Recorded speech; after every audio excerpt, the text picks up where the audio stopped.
나쁜 부모들 오. 첫 번째 형사 고발입니다.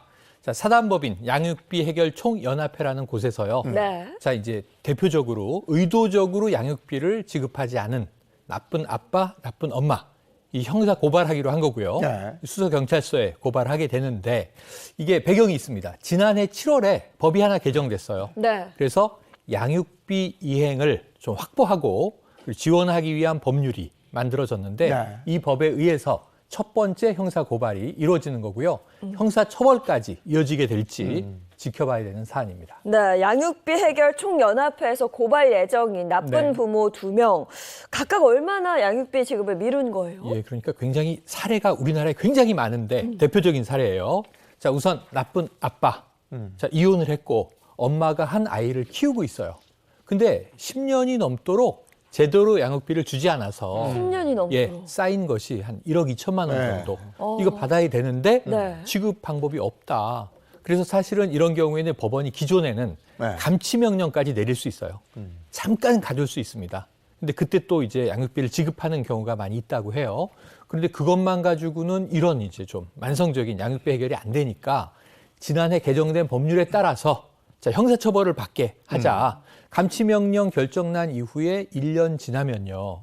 이때부터는 이제 형사 고발에 의해서 네. 처벌될 수 있는데 오. 그렇게 되면 이제 1,000만 원 이하 벌금이나 1년 이하 징역까지 가능해졌습니다. 그러니까 나쁜 아빠 사례고요. 네. 나쁜 엄마도 있더라고요.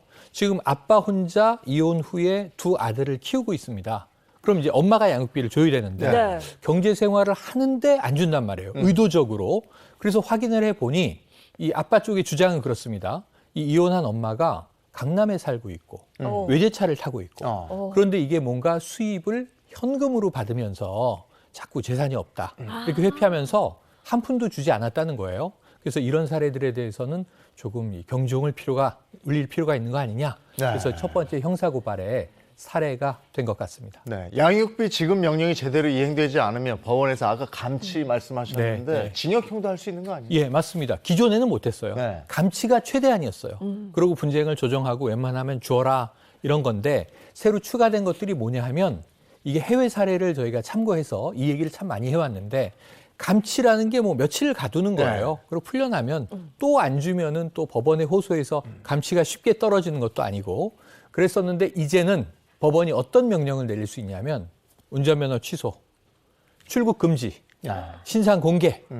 이게 과거에 이 배드파더스라고 이 개인 사이트에서 하다가 이거 불법이냐 위법이냐 이게 법정까지 갔던 거거든요. 이제 법으로 이렇게 신상 공개까지 할 수 있습니다. 그리고 강제 징수, 재산이 있는 게 확인되면 다 은닉을 해놓은 게 문제죠. 그리고 감치 명령이 떨어진 후 1년 이후까지 미지급 상태다.